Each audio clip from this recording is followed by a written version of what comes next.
Hello everyone and welcome to the topic what is SON. In this we are going to discuss about what is self-organizing networks. So let's discuss about SON. It is a robotization innovation intended to make arranging, setup, the board, improvement and mending of the versatile radio access network easier and quicker.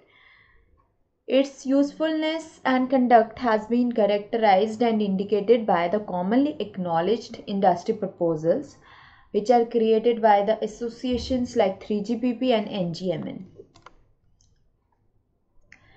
SON has been classified under the 3GPP Release 8 and ensures the determination in a progressions of principles like 36902.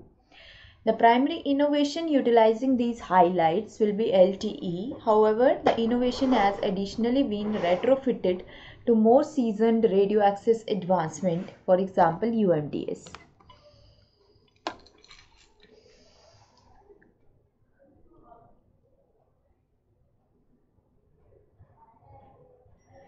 The LT naturally underpins SON highlights like ANR identification,